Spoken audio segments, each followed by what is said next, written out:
Welcome, fellow confidence crusaders, neuro nerds, and success equalizers. This is your podcast, Real Confidence. I'm your host, Alyssa DeVere, and I'll be sharing a bit of basic brain science, some surprising social secrets, and a touch of tough love. Why? Because I believe confidence is everyone's fundamental right and choice. So let's get to it. Everyone who knows me personally, maybe just even online, know I work hard, really hard. Now, I'm not a bricklayer. It's not like physical labor per se, but I do work ridiculous number of hours, including the weekends, because here it is Saturday. It's actually beautiful outside, and I'm recording podcasts. But largely it's because I love what I do. Largely it's because I get a real satisfaction from not only making money, but really helping people in a way that is very, very visible, whether it's through likes and shares, but also people write me all the time. They come back in my life after 10 years. They saw me speak and later say, you had such a profound impact on me, whatever it might be. So I get a lot of kudos consistently, and that really is very motivating. So needless to say, I'm happy to work that hard, but that's who I am. I've always been, even in jobs that I hated. And I would say, this is the first year I'm admitting to, you can't see my face on screen, of course, but I'm admitting to you that I haven't taken real vacations in a long time. So I said this year, I'm going to take at least 2 real vacations. And I've done that already. It's mid-year and I've already accomplished that, which is great. Of course, the first vacation I got COVID during, so, maybe I should do a makeup one. But there is this intensity about who I am and what I do. I can't deny that. Now, I'll also not deny to you that I'm 57 years old. I'm not a young chicken. I'm not skinny, never have been. I've got my share of all kinds of moles and bumps and lumps and all that. And here I am this time last year, and I get a call from L'Oreal. In fact, the largest division of L'Oreal, IT Cosmetics, asking if I would be interested in being a spokesperson. And my reaction was, really? You sure? You remember who you're talking to? Now, truth is, we had been talking for 4 years. They had come to, they had found me on the internet, and I invited them to come hear me speak. And this was in 2018, I think. And we had a nice conversation, but I never expected anything to go anywhere. It was kind of one of those, well, maybe they'll ask me to write an article. Maybe they'll ask me to do a podcast. I don't know. And we stayed in very loose touch. I mean, like maybe once or twice a year, an email, hey, just checking in, hope everything's good. Here's some information you might like. And so when they called last year and they were like, we're really interested in having you be a spokesperson, I don't even know how to describe what was going in my head because I didn't believe it. And it wasn't so much imposter syndrome in any way. And I have to be very deliberate here because I'm so sick of people labeling everything imposter syndrome. My niece, she's 23 years old. She just got a new job. She's starting it next week. We're sitting on the beach actually talking about it. And she says, she has imposter syndrome. I'm like, what do you mean? She goes, I'm really nervous about starting this new job. I said, why? She goes, because I don't know the people. I don't know their processes. I said, do you think you can do the job? She's like, oh, yeah. I'm like, and you don't have imposter syndrome, girlfriend. You just are nervous about the unknown, what's coming, everything. That's normal. So my own situation a year ago was not imposter syndrome. I never doubted that I wouldn't be a great spokesperson. I was just surprised as hell they would ask somebody like me to be the spokesperson for a ginormous cosmetics company. It's just not something they normally do. But was I happy? Oh, damn, yeah. Was I excited as hell and honored? Oh, yes. And of all the companies in the world, IT Cosmetics, for their heritage and their whole embracement of confidence, for them to say that they wanted somebody like me with depth, with science and research and with a sense of humor. I thought, man, we are changing the world together. So yeah, really, really excited. But let me tell you a little bit about the journey, because in hindsight, there was a lot of things that I think were really important moments relative to this conference conversation that I know as I've talked to my own team, they keep saying, tell the podcast audience, tell your fans and friends. And so here we go. The first thing I did after we kind of did the plan and we started working on all the strategies is I went down to New York City. They have a studio there, and we were filming about 20 videos. Some of them have already been released by the time you're listening to this. Hopefully you've seen a few. We'll certainly put the links in the show notes here. And going to New York, I was all excited. They told me not to bring anything because they had a full glam squad. I didn't have any idea what that really meant till I got there. And there were like 20 some odd people literally taking care of me. A jewelry person, a wardrobe person, makeup, hair. There was producers, there was lighting guys, audio people, everyone there trying to make me look and sound great. And here I was sitting in the middle of it all in this white leather chair. And many, many times during that 2-day shoot, I was like, wow, this is awesome. This is me. Look what's happening to me. Oh my goodness. Now, for those of you who know L'Oreal, you may know that their tagline forever has been because you're worth it. And I was sitting in that white chair and I never said to myself, you're worth it. I said, you've earned it. Because I worked, like I said, really hard for a really long time, for 30 plus years, at least, not including all that school stuff that we all do. But here I was in that white chair, like a princess, being tended to. And if there was a piece of dust on my shirt, somebody was there wiping it off. If it was a hair out of place, somebody was combing it down. It was amazing. I highly recommend having a glam squad. But that moment of, is this really happening? And is it really happening to me? Instead of turning it on that imposter syndrome garbage, it was more that, wow, this is awesome. And make sure you take that moment to appreciate it, Devere, because not everyone gets to do this. And I may never get to do it again, but right now I'm going to suck up all this air and keep it inside as long as I can. Now, I got to go down again a month later to present to all the luxury brands. So not just it, but their sister brands in the L'Oreal portfolio. And again, had that moment of, oh no, this is a big thing, lots on the line, 300-400 people. And I was presenting, representing the launch of this big campaign, Confidence at Work. And they trusted me to do it. And I could have totally lost my poop over it. But again, made that decision that I knew I could do it, that I had earned it. But more importantly, that they were trusting me to bring it in.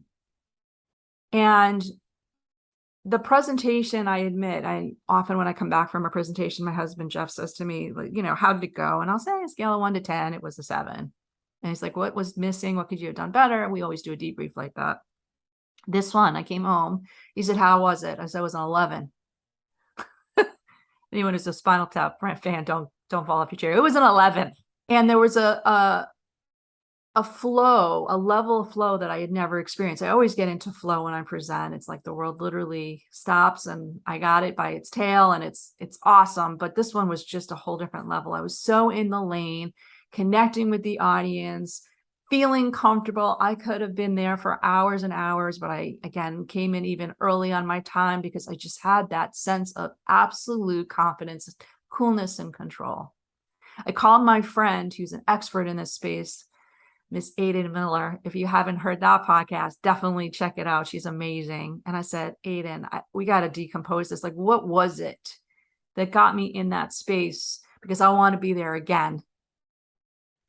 And I think Aiden also feels this way, is that when you have that moment of gratitude, self-compassion, that I have worked really hard to be here and I deserve this as much, if not more than anyone, and you are prepared and you show up with your best intention to serve the people that have asked you to deliver, why wouldn't you be in flow?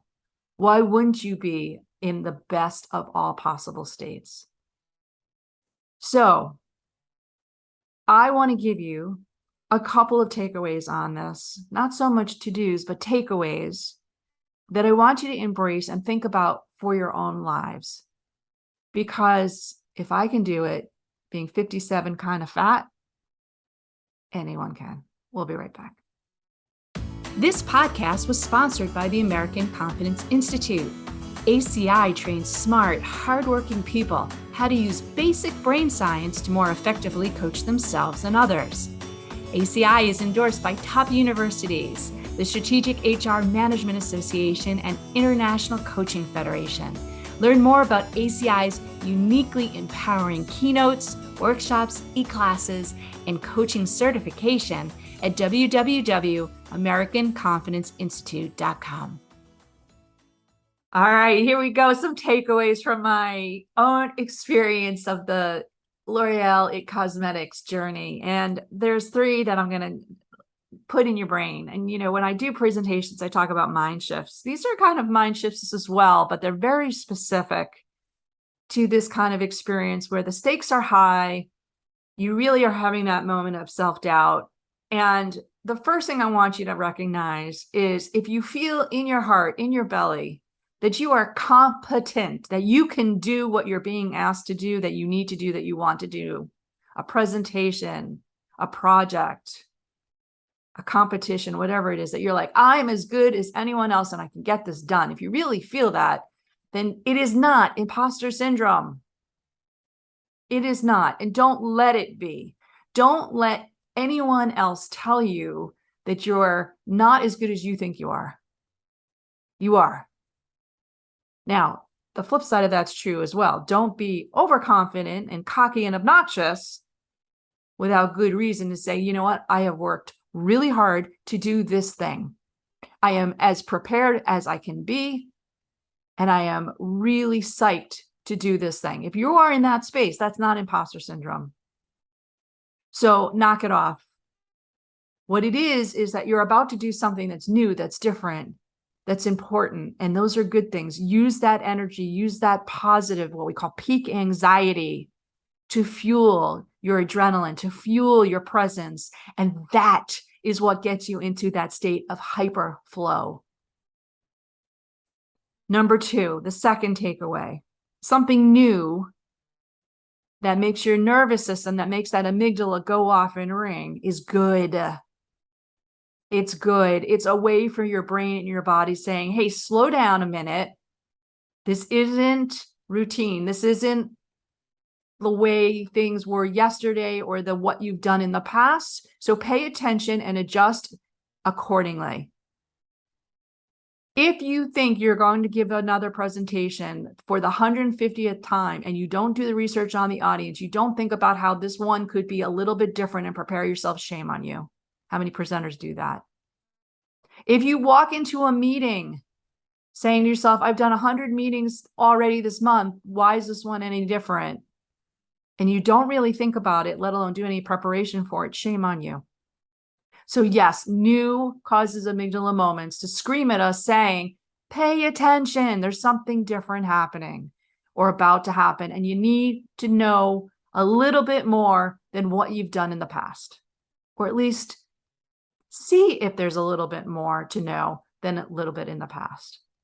So new is not bad. New is good. It's a signal. Your amygdala is screaming at you. Pay attention. Now, the third one, I'm taking a pregnant moment here. Ben, do not edit this space out because I really want people to embrace this idea that if there's no will, there's no way.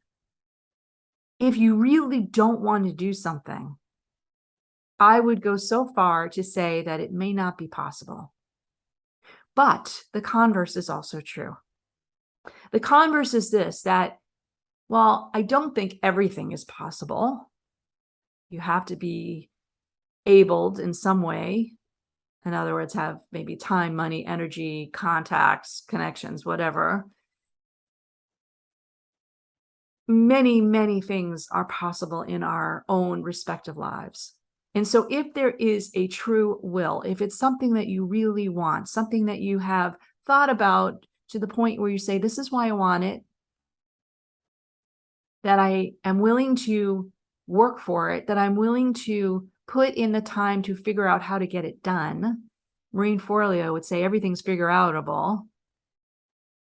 Again, I'm not sure that everything is, but if there's a will, there is most likely a way.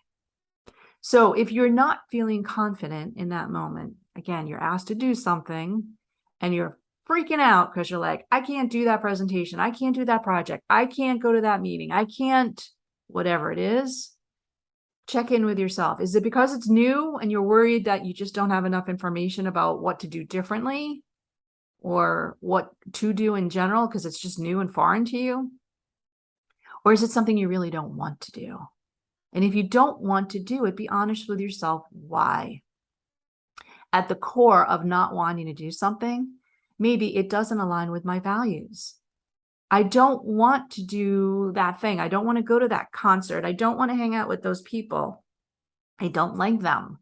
Okay, don't do it. But if I don't want to do something because I'm afraid that I'm going to fail or that people aren't going to like me because I don't know what I'm doing, be honest with yourself. When you figure out that fear, that's the moment you could deal with it. That's the moment you can deal with it. Now, everything we do at the Institute has to do with dealing with that fear. So I'm not going to get longer on this podcast. Suffice to say, back to the original premise here, 57 kind of fat and sort of famous. You can be too. Thanks. Before we totally wrap up, I want to let you know that full transcripts and show notes for this and other Real Confidence episodes can be found on www.americanconfidenceinstitute.com/podcast. I also want to remind you once again that the best way to get confidence is to give it to others, and you can do it just by liking and sharing this episode on your preferred podcast and social media channels. You can even give me some confidence by noting topics you'd like me to consider for the future. So for now, this is Alyssa DeVere. Thank you for helping to bring more confidence to the world. Master editing done by Ben Weinstein with original music performed and composed by Jeff Mitchell. Real Confidence is a production of American Confidence Institute. All rights reserved.